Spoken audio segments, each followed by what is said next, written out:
Pozdravljen tudi z moje strani. Torej, moje ime je Iztok Šuštrišič, prihajam iz novo nastalega Centra odličnosti INRINEW in pa Univerze na Primorskem, Fakultete za matematiko, naravoslovje in informacijske tehnologije. Naslov mojega današnjega predavanja je vloga večetažnih lesenih stavb v trajnostnem gradbeništvu. Nekatere stvari smo že videli, to je pač mogoče malo to prekletstvo tega, da če predavaš bolj na koncu, da se včasih kje ponoviš, ampak nič hudega, bomo pa to potem pa bolj utrdili. Spravi, tele podatke smo danes slišali že večkrat. Gradbeni sektor porabi približno 40% vse energije, približno 40% vseh surovin, obenem proizvede približno 40% vseh odpadkov in kriv je za približno tretjino vseh izpustov ogljikovega dioksida.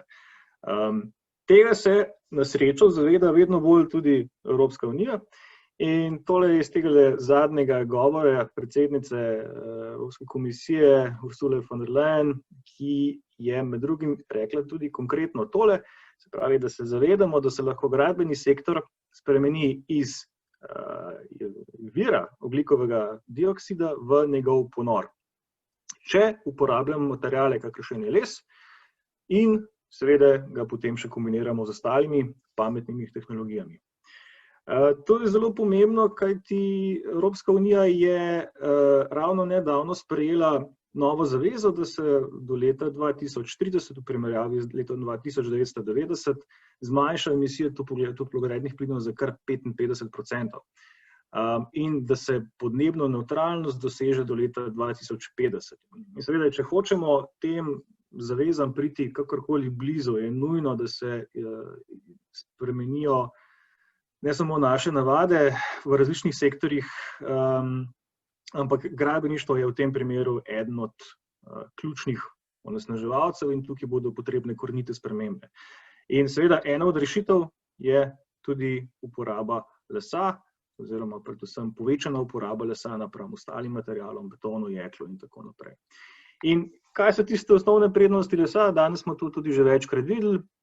Ena od tistih ključnih je to, da les za svoj nastanek, za razliko od ostalih materialov, dejansko porablja CO2.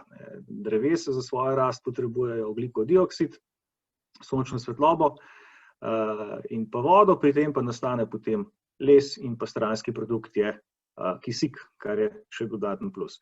V primerjavi z vsemi ostalimi materiali, se pravi, če pogledamo graf na levi, vidimo, da so pač betoni, kovine in tako naprej, so vsi proizvajalci oziroma pri njihovi proizvodnji nastaja ogljikov dioksid.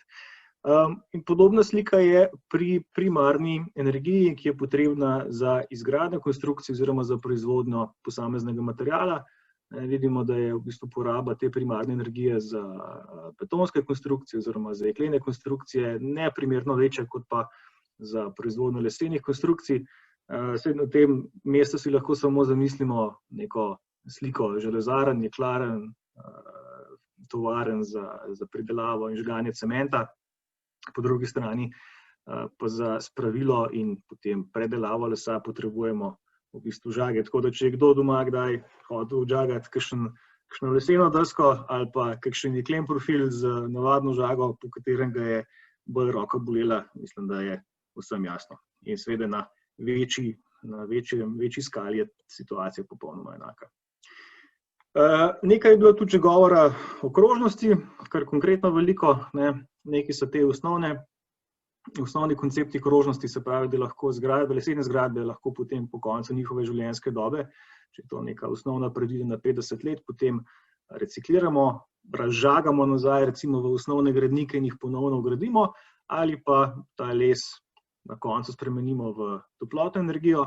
To je ena opcija, ampak les nudi še veliko več, se pravi, to je pa ta kaskadnost, se pravi, da ne gremo takoj iz gradbenega elementa nazaj na energijo, oziroma bog ne daj, da gremo iz gozda direkt na energijo, pač pa lahko vmes les doživi še več nekih vmesnih faz, se pravi, da gremo lahko najprej iz hlodovine v neke konstrukcijske gradbene elemente, bodisi so to lepljeni nosilci, križno lepljene plošče, furnirji, potem lahko iz teh elementov pridemo na razne vezane, kompozitne plošče, veri in tako naprej. Iz tega lahko kasneje pridemo na osnovno celulozo, se pravi v papirno industrijo in na koncu tudi v neke bolj bazične kemijske produkte.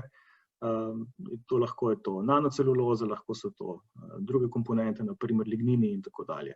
In šele v tej skrajno zadnji fazi je pa potem les, oziroma karkoli že imamo v tisti zadnji fazi, primeren za pretvorbo nazaj v energijo in pri tem bo nastalo ravno toliko ogljikovega dioksida, kolikor se ga je porabilo za rast iste količine lesa v gozdu. Zdaj pa mogoče nazaj k tej moji primarni temi, ki je tudi naslov tega predavanja, večetažne lesene gradnje. Pravilno je mogoče, da začnemo nekoliko bolj nazaj v zgodovini in les je bil pravzaprav eden prvih oziroma prvi gradbeni material nasploh. Če pogledamo zelo daleč nazaj v zgodovino, konkretno 9000 let pred našim štetjem, so že dokazi v tako imenovanih neolitskih brunaricah, enostavni gradnji iz hlodov, manjših presekov, umetanih z glino in pokritih slamo. Tudi na našem območju se najdejo konstrukcije oziroma zgradbe podobne tem na sliki, koliščarska naselja, nedaleč tole stran od Ljubljane, približno 5000 let pred našim štetjem, ravno tako je bil porabljen les. Ampak, ko govorimo o večetažnih lesenih stavbah, te niso prisotne samo v zadnjih 10 letih, pravzaprav jih imamo po svetu že kar nekaj stoletij. Recimo tule en primer iz Nemčije, iz 15. stoletja, imamo pa tudi primere 5-6 etažnih pagod iz Japonske, iz 6. stoletja našega štetja. Tako da koncept večetažnosti v lesu ni nekaj popolnoma novega, se je pa potem mogoče vmes v tistih vmesnih stoletjih nekoliko izgubil, seveda pa na srečo zdaj spet pridobiva na pomenu in veljavi. In tukaj so pa te današnji sodobni koncepti večetažne lesene gradnje. Ta je bil eden prvih, tak kar revolucionaren primer, ki je mogoče nakazal smernice za leta potem. Se pravi, zdaj bo že počasi ducat let, odkar je bil ta objekt v Londonu Murray Grove postavljen, 8 etaž, in sledili so potem po Evropi in tudi drugod po svetu objekti, ki so bili tako visoki ali pa celo višji, od Švedske do Italije v Milanu, tukaj je cela serija 9-etažnih blokov, do Avstralije, kamor je evropski, konkretno avstrijski proizvod iz križno lepljenega lesa pripotoval v kontejnerjih in bil potem postavljen v Melbourneu v višini 9 etaž. Še vedno največja lesena zgradba, stanovanjska zgradba na svetu po volumnu, to je 10 etaž v Londonu, tole je zgleda spodaj, od zunaj ne bi pogruntali, da gre za leseno gradnjo, vendar je spodaj vse izvedeno iz križno lepljenega lesa. Ta zgradba, to je tret zgradba v Bergnu na Norveškem, je bila ena od prvih res najvišjih, ali pa trenutno najvišjih lesenih stavb, se pravi nad 10 etaž, ima nekoliko drugačen sistem gradnje, se pravi sistem paličnja po zunanjem obodu.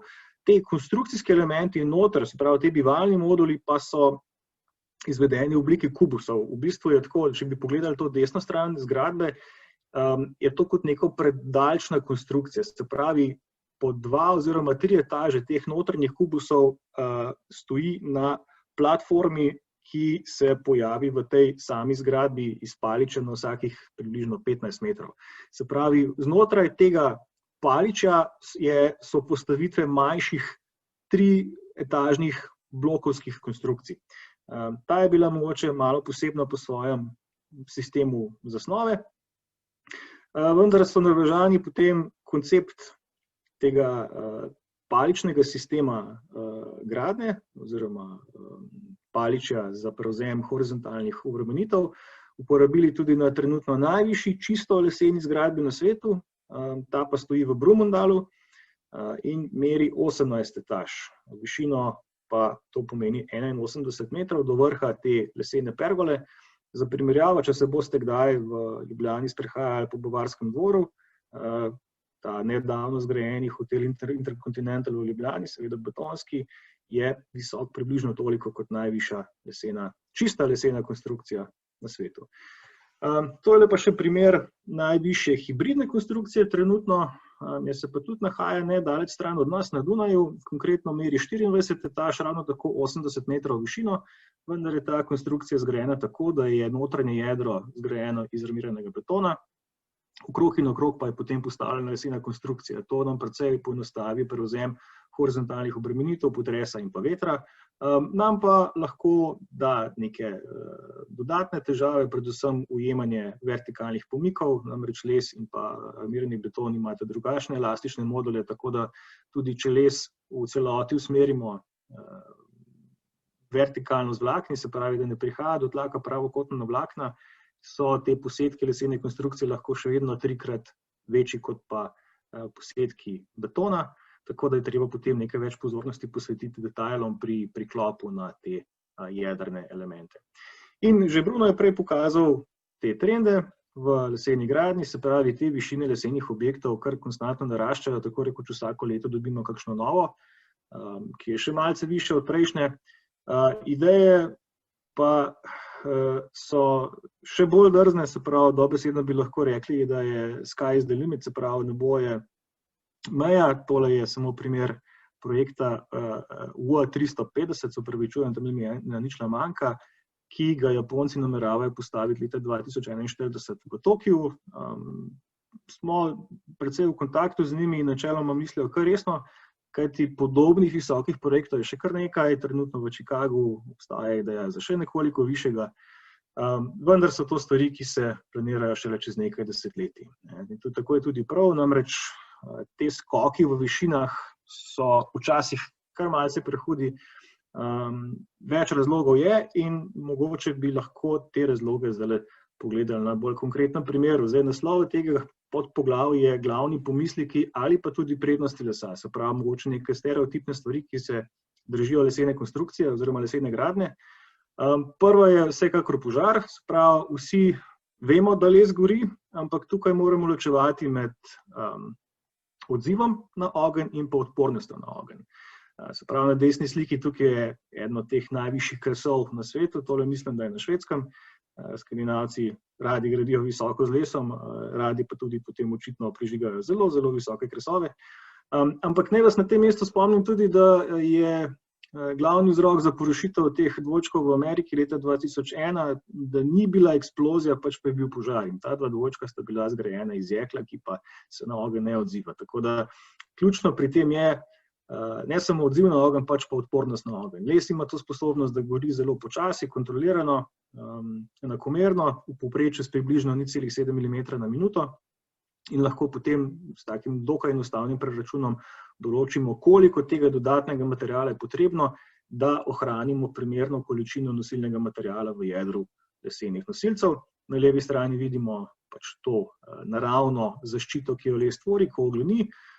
In ta zaščita iz tega oglja preprečuje, da bi se temperatura v jedru teh nosilcev dvignila preveč in tako dejansko zmanjšala nosilnost lesa, kajti les ni neobčutljiv na temperaturo. Pri povišani temperaturi tudi les izgubi trdnost, vendar ta zaščita, ki jo tvori samo od sebe tekom gorenja, preprečuje, da bi se dejansko temperatura v jedru dignila previsoko. Po drugi strani moramo jeklo ščititi z umetnimi premazi, ki jih je potem treba stalno vzdrževati, ampak funkcija teh premazov je popolnoma enaka kot ta, ki jo ima les sam po sebi. In še tukaj je ena relativno stara slika iz Amerike, kjer imamo dva jeklena nosilca, ki sta se pač v požaru stopila oziroma zmehčala.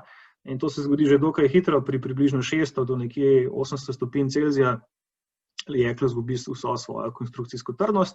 No in ta dva nosilca pa počivata na takem zoglenjenem lesenem nosilcu, tako zgolj malce v poduk v primerjavi med jeklom in pa lesom. Še eden od takih stereotipov, mogoče prisotnih, je potres. Pri potresu mogoče najlažje ali pa najbolj enostavno stvari ponazorimo z drugim Newtonovim zakonom, se pravi, sila je masa krat pospešek, spodaj je nekoliko bolj razvita enačba dinamike, vendar kaj to pomeni? Če je pospešek tisti vhodni podatek, ki nam ga da potres, se pravi pospešek tal pri nekem potresu, na katerega nimamo vpliva, sile pa so potresne sile, ki pri tem nastanejo, vidimo, da je tukaj ključen faktor masa in to je masa objekta. Zdaj pa kaj je posebnost oziroma kakšna je lastnost lesa. Na tej tabeli so prikazane razmerja med nosilnostjo in gostoto posameznih materialov, betona, jekla in pa lesa. In vidimo, da ima les približno enako trdnost kot beton, tlačna trdnost se razume, ima pa 5-krat manjšo maso. Se pravi, razmerje med gostoto in nosilnostjo je pri lesu više, ne samo kot pri betonu, tam je približno 5-krat više, pač pa tudi više kot pri jeklu. In ravno ta majhna masa nam zelo ugodno vpliva pri potresu, kajti če je masa majhna, potem so majhne tudi sile in je takšno konstrukcijo veliko lažje držati primeru oziroma preprečiti, da bi se podrla. Je pa seveda ključno, kako to naredimo, se pravi, to poskrbimo tako, da je konstrukcija primerno dimenzionirana, tako leseni elementi, predvsem pa vezni elementi. To so jeklena vezna sredstva, ki se tekom potresa zmehčajo. Recimo, če ste kdaj gledali kakšne posnetke crash testov avtomobilov, avtomobili se vedno pri trku zmečkajo. Ravno pri mečkanju te pločevine, pri avtomobilu se tudi disipira energija udarca in preprečuje, da bi nastajali pri visokih pospeških, se pravi, ta disipacija dejansko omogoča, da voznik lahko v tem primeru preživi. Poleg airbagov, v primeru lesenih konstrukcij pa ravno ta disipacija energije v jeklenih veznih sredstvih pomeni, da lahko konstrukcije projektiramo bolj racionalno, predvsem pa pravilno. To je duktilno in se moramo na vsak način izogibati tem krhkim mehanizmom, kjer se lahko zlomi lesen element. Tukaj je na desni strani prikazan primer. Če so vezna sredstva predebela, če imamo vijake, žeblje, prevelikih primerov, glede na to, kakšna je kapaciteta samega lesenega elementa, ki ga priklapljamo. In potem še nekaj ostalih osnov, se pravi, potrebujemo čiste obtežne tokove, da lahko jasno definiramo potresne sile v lesenih elementih in pa v veznih elementih, in pa ta najbolj osnovna pravila za vsako protipotresno gradnjo, ki velja za vse materiale, to so pa enostavnost, pravilnost in pa redundanca. Še ena zadeva, ki je precej pomembna pri visokih lesenih konstrukcijah, pa je veter. Celo nekoliko bolj kot potres, pa vendar ne toliko z vidika nosilnosti, kajti sile, ki nastanejo pri močnem vetru, so enake oziroma nižje kot pri potresu. Težava je uporabnost. Namreč veter, kljub temu, da si ga mogoče predstavljamo kot neko relativno statično silo, prihaja v obliki valov. Se pravi, nekaj tista konstantna komponenta sile vetra, potem prihajajo pa sunki. In te sunki prihajajo na določenih časovnih razmikih, sprav pri neki frekvenci. In če je ta frekvenca sunkov ravno enaka lastni nihajni obliki konstrukcije, potem lahko konstrukcija pade v precej neugodno resonanco. In to že pri dokaj nizkih pospeških. Se pravi, tukaj se spet ne pogovarjamo se o neki težavi z nosilnostjo, pač pa o težavi z uporabnostjo. In če so te pospeški v določenem frekvenčnem območju, se lahko že pri zelo nizkih pospeških pojavi ne samo zaznava pri uporabnikih objekta, pač pa tudi slabost. In zato ima recimo konkretno ta najvišja lesena stavba na svetu, ta 18-etažni Mjostarnet, zgornjo tretjino etaž zgrajeno iz betonskih plošč in ne lesenih. Kaj tisti beton gor pomeni? Nič drugega kot navadna masa, kajti ta masa nekoliko spremeni nihajne lastnosti zgradbe do te mere, da še ravno izpolnjuje kriterij za vibracije pri vetru. Prvotna ideja je bila, da bi bila zgolj samo na vrhu konstrukcije ena zelo debela betonska plošča, potem so pa raje to maso razdelili čez več zgornjih etaž. Je bolj praktično, pa na končni fazi tudi bolj racionalno. Še ena stvar, ki je bila tudi danes omenjena, mislim, da je že Katja rekla, predvsem v bodoče, da stremimo k prefabrikaciji. Les je odličen za ta namen, tudi za večetažno leseno gradnjo. Več fasti prefabrikacije obstaja, tukaj lahko vidite nekaj na slikah od teh osnovnih izrezav torov, ki se izvršijo na CNC strojih, do sklapljanja komponent v neke večje sestave, kar potem lahko precej poenostavi izgradnjo konstrukcij na terenu. Seveda je pa predpogoj za to perfektna delavniška dokumentacija, kajti če vam recimo na terenu, če sestavljate po komponentah, recimo, da nimate pravilno izvedenega enega stebra, ga je veliko lažje zamenjati, kot pa recimo celotno steno ali pa celotno podkonstrukcijo sobe, na primer. Tako da tukaj treba na to res paziti. In ta najbolj pomembno pri celotni zgodbi večetažnih lesenih konstrukcij pa je izjemno dobro integrirano projektiranje. Namreč, za razliko od recimo betonskih konstrukcij, kjer lahko projektanti, ne bom rekel, da lahko delajo popolnoma neodvisno, ampak lahko delajo veliko bolj neodvisno kot pa pri lesenih konstrukcijah. Namreč Les ima veliko več enih posebnosti, veliko bolj zahtevnih za projektirati in poleg tega so detajli, ki jih narekuje ena inženirska panoga, lahko popolnoma v nasprotju s tistimi, ki jih narekuje druga. Naprimer, za voljo akustične izolativnosti se pri lesu ponavadi priporoča, da se posamezni elementi razklapljajo. Se pravi, da se recimo medetažna plošča med dvema prostoroma, če je recimo prisoten viden lesen strop, da se ne stika fizično, pač pa da se razmakne in ostavi vmes nek mehek element. Po drugi strani pa moramo ravno zaradi recimo obtež vetra in potresa te elemente močno sklapljati skupaj. In teh kolizij je veliko. In reševanje takšnih detajlov zahteva bolj poglobljeno znanje, včasih določene kompromise. Tako da zaenkrat se s takimi težavami v glavnem ukvarjajo bodisi zelo specializirane ekipe, se pa trenutno zelo trudimo na, to vrstne raziskave poriniti malo naprej. Namreč do sedaj, v zadnjih 15 let je bilo zelo veliko raziskav vloženih v posamezna področja, ampak premalo na tem holističnem nivoju, se pravi premalo na nivoju teh posameznih interakcij. Tako da jaz upam, da bodo v bodoče te recimo textbooki za projektiranje lesenih konstrukcij veliko bolj usmerjeni tudi v to holistično projektiranje. Zdaj pa, če mi dovolite še, si bomo želeli še nekaj minut za predstavitev našega novega objekta inštituta, z katerega prehajam v Izoli. Bo stal, takole bo izgledal. Konkretno bo to približno 7200 kvadratnih metrov neto površin, od tega je 1500 kvadratnih metrov laboratorijev. Laboratoriji vsegajo vse od karakterizacije, kemije, konstrukcijskega laboratorija, akustike, vpliva na človekovo zdravje in tako naprej. Objekt je mešana konstrukcija, ima kar precej betona, kajti celotna podkonstrukcija oziroma celotna klet, ki je parkirna hiša, je iz betona in tudi precejšen del pritličja je betonski. Centralni del objekta, kjer so pa pisarne, pa je zgrajen iz lesa, pretežno iz križno lepljenih plošč, nekaj pa je tudi lepljenega lesa. Izoliranje na dokaj klasičen način, nimamo lesne izolacije, pač pa je iz kamene volne in pa ekspandiranega polistirena, fasada pa je kamnita in lesena, odvisno na katerem delu objekta. Je pa celotni objekt zelo, zelo močno senzoriran, se pravi, senzorji so od teh najbolj osnovnih za vlago v zraku, za temperaturo, potem za vlago v lesu, za kvaliteto merjenja zraka, meri se pospeške, na vrhu je vremenska postaja, tako da se nekako obenem poleg vsega zbira tudi tak big data, iz katerega potem upamo, da bi lahko kasneje izluščili tudi kakšne bolj uporabne informacije. Spremlja se obnašanje lesenih fasad z večjimi inštrumenti, ampak ne bom šel preveč v podrobnosti.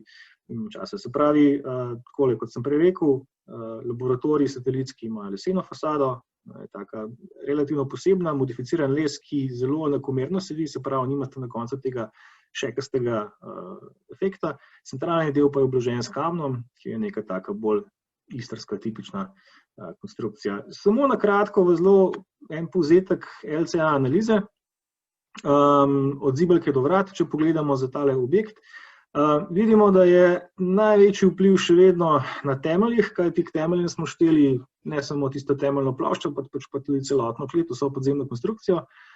In potem drugi največji vpliv pri teh energetskih zahtevah pa je sama konstrukcija, ki je tudi v precejšnji meri iz betona.